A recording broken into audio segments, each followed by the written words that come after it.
Welcome to another episode of The Brand Called You, a podcast and podcast show that brings you leadership lessons, knowledge, experience, and wisdom from thousands of successful individuals from around the world.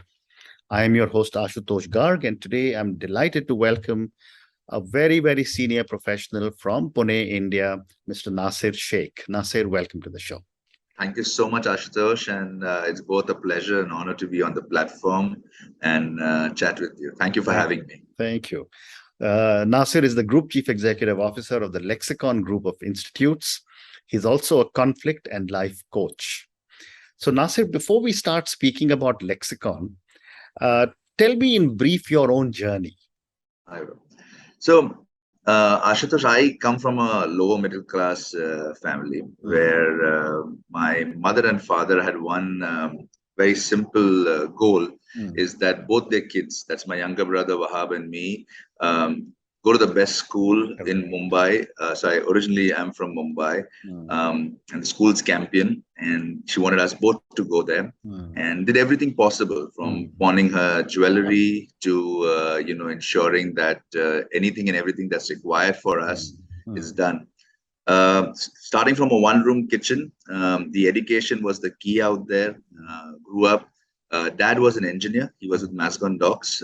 Things started getting better as time went by. In a way, I always, looked at the way he built ships and the contribution he was making to the nation.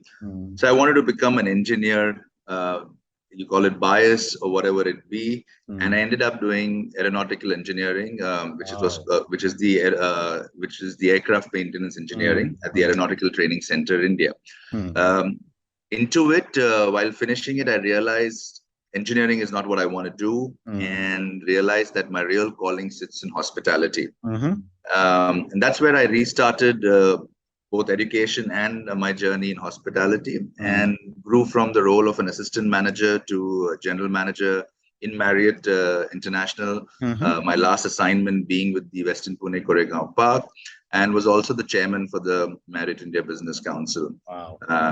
And mom was a teacher and a principal. So I guess education was a calling at some point, somewhere, someplace. And that's how I landed up in this role that I am today with the Lexicon Group of Institutes. And yeah, it's been a beautiful journey. I have to thank my parents for everything.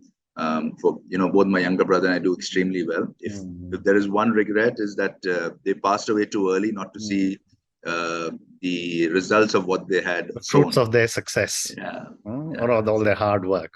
Wonderful, wonderful. And it is so amazing. Everyone I speak to in India just says how much focus their parents put on education, and you are just reinforcing that. When just says so much about our values. But Nasir, now moving to the Lexicon Group.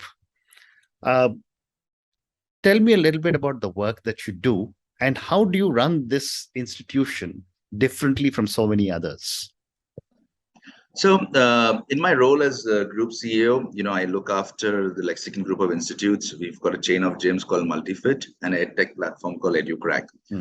When we look at Lexicon Group of Institutes, we've got all the way from nursery to post-graduation. So we've got multiple preschools called Lexicon Kids, primarily based in Pune. We've got Lexicon Rainbow, which is a school for special needs children, helping them integrate and, working with them on different aspects to ensure that they're not isolated in any way. And then our CBSE schools are based out of Wagholi, Hadapsar, and Kalyani Nagar. These are all the way till grade 12. Then we recently launched the Lexicon Institute of Hotel Management, and we've got Lexicon Mile that does PGDM and Global MBA.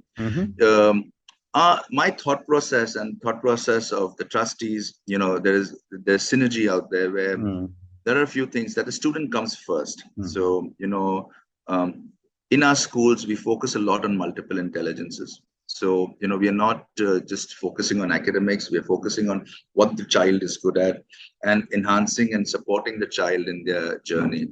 Multiple elements that happen out there, programs like Caterpillar to Butterfly. This helps children, to kind of blossom from, coming on stage, expressing themselves, and learning, doing research, having a curious mindset, which then sets up a research program that sits for them. Similarly, a lot of focus on sports, extracurricular activities. Our children are winning awards across. But most importantly for us is instilling a mindset of belief in yourself. From early childhood, we try to eliminate self-doubt. The whole teaching fraternity that we have, the faculty that we have, we work very closely that the child, you should not do anything that makes the child feel inferior or where you're putting a doubt. Because every child will have their own key wins, areas of strengths. You work with the child out there. So there's a lot of emphasis and focus that goes in training the teachers, auditing it, being there, interaction with the students, and being present with the students. Be it C2Bs, be it the concerts, be it the research presentations.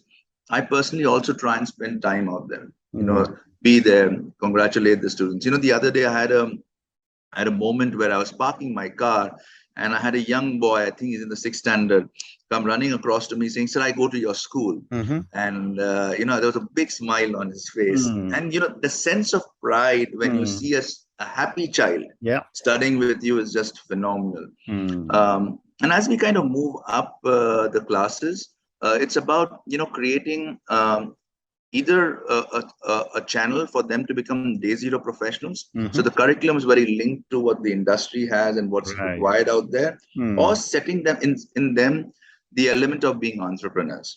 So the entrepreneurship module starts as early as class 1, where we have both financial literacy programs for them and programs which enhances them to come and showcase their entrepreneurial skills. So, we have a place where, where the kids bring in different products on a platform and are able to make sales of that. Lexicon IHM that we built, actually we built with, being a hotelier, one of the biggest gaps that I saw was, the curriculums were not industry ready. So we created the institute by tying up with Marriott, Accor. We've got Hyatt coming up soon. We've got a confirmation from them, that's hence mentioning their name. We've got Sarovar Hotels and Resorts. I'm stepping into Delhi tomorrow for a conversation with an airline to get them on board. So the curriculum is kind of based completely with the industry requirements, and hence we actually call the hotel school by the hoteliers, for the hoteliers, with me being there, Gurmeet being there, and all the other members that are there. And Lexicon Mile is critically focused on, ensuring, again, a believe in yourself mindset, industry relevant experience, and getting them ready, because our audience, our students come from pan-India. Some of them are first generation learners. And it is important that you instill not only that belief, but also show them success. One of my students who ended up joining with the group and works with us, from his village in Gujarat, he's the first person to do an MBA. Wow. And, his story kind of, again, these are moments that make what you do worth it. So our efforts always been about, that even if you can make a difference in one person's life, that you've achieved something. And the reason my role is so fulfilling is there are times, I'm making a difference in 15,000 lives today.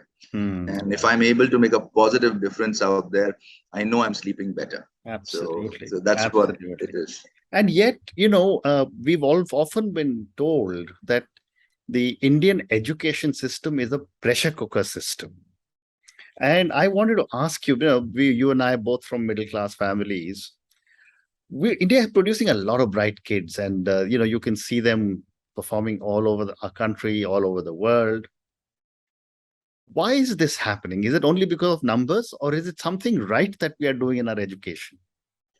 I think it's a combination of both the education systems and our values and culture. I started off, talking about how my parents' focus was there, and you mentioned how many leaders have spoken about that.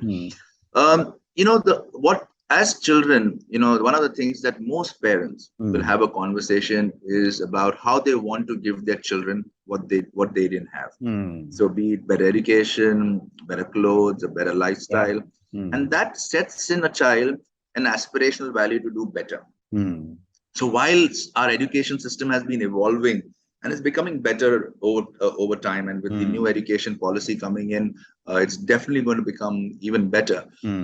Most important aspect is, one, the number of children that are going into the schools. Literacy rates are increasing, and if you see that, the literacy rate, if it sits at around 80, it's not because of the new generation learners. It's because more of the elders, who missed school, and that's why it's still lower. But otherwise, we would be in the high 90s. Then our education system, while some part of it may focus a little bit on rote learning, and there's a lot of pressure on children, I think culturally we are brought up to handle pressure well. We see adversity at young age. Be it access to food for some children, or access to quality technology for them. So adversity is something that we've seen early in life. So as Indians, we kind of turn adversity to advantage. Correct. And that really works well for us. So yes, it's a pressure cooker system, changing, with a lot of parents realizing it's just not about marks, the new education policy supporting that. But I think that aspiration of making your name, because parents don't focus on you to make money. They say make a legacy for yourself, make a name for yourself. The money will be the byproduct. That sets the right value system. And if you have the right value system, your valuation will always be high. Fascinating. And yet, conversely, and I would love to get your perspective on this, that most parents in India don't teach children it's okay to fail. It's always first in class, head of the line, do this to get better. And that's a very positive reinforcement of that is given to us by our parents. But nobody has ever taught us it's okay to fail. And this is beginning to manifest itself in behavior patterns, and I actually have a book on failure also. But I'd love to get your thoughts, because you deal with 15,000 kids. So, one of the things that I've observed is that you have around 20% parents who will not teach their children it's okay to fail. Okay. Actually, the bigger chunk are very supportive of their child, right? Because they have seen failure themselves in some form or the other. For me, growing up, one of the things that I value the most, and I wish that period was longer, were my conversations with my mother and dad, where they spoke about their failures. And they didn't try to make it into hero stories. They said, listen, this is a mistake that I made. I'll give you a classic example, although it's not related directly to education. When I was younger, my dad, because he was with the shipbuilding industry, working with the Navy, one of his things was every evening he would, have a drink, have 30 ml of his drink, sit down, chill, talk. So I went to him and I said, Dad, I would like to share a drink with you. So one, he offered me, I was old enough to have it. So he said, sit down. He offered me a drink and he said, see, Nasir, if I didn't drink, this is what I could have done more, focus on my health, focus on this. He says, there's nothing wrong in drinking as long as you have control on it. And the choice is yours. And coming from a Muslim family to hear that, was very refreshing. Absolutely. He also mentioned the problems that he had because of drinking. And he told me, and same with smoking. He said, but I leave the choice with you. You can learn from my mistakes and do better, or make the same mistake and learn yourself. He said, you will learn. It's just that, is it now or is it later? So, those early conversations really help. And I see a lot of those conversations happening between parents and children. I was the other day in a concert for my son. He is 9 years old. And we were talking as parents. And, one of the kids fell down. So obviously there's concern that the mom had, but she went to him and she told him, it's fine to fall down. It's how you get up. Correct. And, these simple sentences, I think will, help, children grow. So there is a mindset change where you see failure being talked about. And the good thing about today is the access that children have to social media, the schools, talking about failure and how to work with it. You see that thing changing. And that's one of the things that our focus is with Believe in Yourself, so that you keep on instilling, that there will be problems. You're not 100% perfect. We will fail at points, but it's how you get up and how you react to the problem is what's going to kind of help you win out there. Amazing. My next question to you is on the role of government in education. There's very tight control on education and educational institutions. I'd love to get your perspective on the amount of control that is exercised and whether, in your view, there should be more freedom given to educational institutions. So, there are pros and cons to every policy. But I think this is a more pro approach because it kind of ensures that you're not getting cheated. Right? In India, you rarely hear about children landing up in a university and the university doesn't exist. Very rarely. We had situations in, United States very recently where, you've got a bunch of kids landing there and this. So what the control and the systems do is, we are a large country. Correct. Our landscape is much bigger. We've got a mix of both urban and rural. It's very important that the guidelines and the channels are well set. So through the systems that the government has set in, you have guidelines. So there is a minimum viable product available everywhere, every time. Also, with all the technology inputs that the government's given, your degrees are in the DigiLocker, they're coming out of blockchain. So there's a lot of control out there, right? Which means that you are getting authentic education. Yes, the quality may be fluctuating from one school to the other, but we have a broad perspective where we know that, there is good things happening. And hence you see the results, We are the largest exporters of engineers worldwide. We've done phenomenally well. Education is a priority. What the government has now done with the new education policy is giving you that liberty, giving you some more freedom. So it's given you that you can fly out of this cubicle that was there. But these are the boundaries that are there. With more online education universities being given permission, allowing you to do multiple courses at one go. So there is a forward-looking approach. There was a recent announcement where you can have industry personnel teaching in MBA colleges and get the tag of a professor. So we are moving forward. I believe that the guidelines that are there are good for us. And it kind of helps you ensure that there's a quality that you're delivering, be it number of students, number of seats, because the last thing that you want is, given complete freedom, and then we lose the essence that we build the country on. I agree completely. Well said. So Nasir, now let me move to your other avatar as a conflict and life coach. Tell me a little bit about the work that you do as a conflict and life coach. So, the pandemic and pre-pandemic, there were always opportunities to learn more. The way you started the brand called You, I wanted to ensure that I'm making a difference because in my journey, I was lucky that I had a lot of mentors. I had a lot of support, growing up. Like I mentioned, I lost my parents early. So, the years that were very, you could go either way. I was lucky that I got good mentors out there and they kind of helped me chart my journey. So that's when around 6 to 7 years back, I said, I need to give back. So it all started with structured mentoring.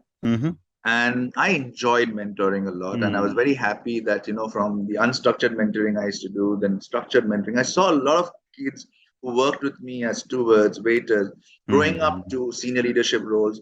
And then many of them are general managers today in various hotels. So then I said, why don't I learn more? And that's when I learned about life coaching and leadership coaching through ICF. And started kind of supporting. I do this primarily pro bono, spending time with children, spending time with adults, helping them, mitigate the challenges that they may have, and actually helping them find their own solution. That's because that's the main essence of coaching, that you don't give solutions, right? During the pandemic, I got a chance to learn mediation. So the Maharashtra National Law University launched a 2-year master's program for mediation and conflict resolution. A big believer of, learning for life. I enrolled in that. and went through the 2-year program. And then I realized that, conflict is the other piece that we need to kind of work on. And so I added that element of conflict coaching and mediator to my portfolio. What conflict coaching is about is, helping conflicts in workspaces, families, brothers, again, getting them together to listen. Because one of the things that we've lost over a period of time is the ability to communicate and listen. Whilst, technology is at our, fingertips, everything is there, but communication is a challenge. And most conflicts rise out of a lack of communication, or how you react to the communication you have received because you've not listened well. So it's about, in a way, feeling that I'm making the world a better place.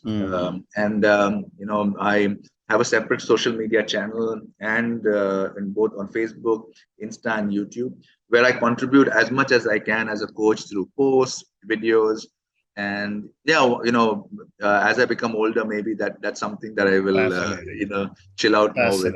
Fascinating. And one more question on coaching. I have time for 2 more questions. One more question on coaching, and that is that given such an amazing background that you have had, an aeronautical engineer, got into hospitality, now you're in education, building new businesses. How has this background, this rich background you have, supported your coaching philosophy, your style, and your values?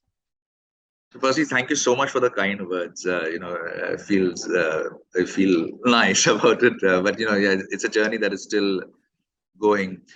What it does is, it kind of makes, as a coach, one of the things that you have to have is a lot of empathy, and also bring a lot of conversations to a content-based conversation versus context-based conversations, and help the coachee in a way, find themselves, and they can only do that if they trust you. Now, being in hospitality, one of the biggest things was winning the trust of the customer.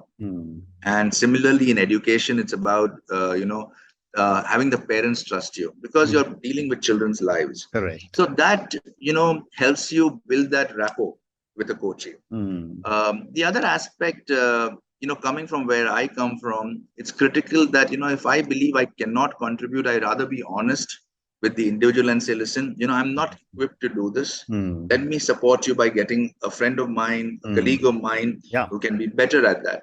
So the value system, and because the intent has never been that coaching is a business, coaching is more, I want to do to kind of make a difference. Automatically, you are looking for the best in people and trying to do the best for people and helping them find the best out there. So that really helps, and it's very fulfilling when you know that you've made those differences out there. Very interesting. And my last question to you, Nasir, and this is for the many, many people who will listen to our conversation. What would you say are 3 lessons you would want our viewers and listeners to take away from your own journey and from our conversation? I always kind of try to say, it's very difficult to put 3 things down. But one of my mentors taught me, Nasir, if you want to get things done, note down 3 steps and tick them out. And so if we have to put it down into an acronym, I would call it PI. P for passion. I think that's something that we really need to drive. I for integrity, that's something, that will really hold you for the long way, because it's not, the business you do and what you do out there, but how you do it is equally important. And the last bit is excellence, pursue excellence. Do not settle for mediocrity. And, if you're able to kind of get these 3 things together, everything else will kind of fall in place out there. So that's, in a way, worked for me. Wonderful. And if I may just add one element out there, it's a 4th one, but never lose, always stay humble to your roots, stay grounded. Remember the importance of parents in your life. If you are able to respect them and stay committed to those relationships, you'll see things fall in place out there. How wonderful. And on that note of stay humble and respect your parents, your 3 lessons of PI, which is passion, integrity, and excellence, Thank you, Nasir, for speaking to me about your own journey, about Lexicon Group, about education in India, and all the great work you're doing as a coach and a mentor. Thank you for speaking to me, and good luck. Thank you, Ashutosh. Thank you very, very much for this opportunity, and wishing you the best always. Take care. Thank you. Thank you for listening to the Brand Called You videocast and podcast, a platform that brings you knowledge, experience, and wisdom of hundreds of successful individuals from around the world. Do visit our website www.tbcy.in to watch and listen to the stories of many more individuals. You can also follow us on YouTube, Facebook, Instagram, and Twitter. Just search for the Brand Called You.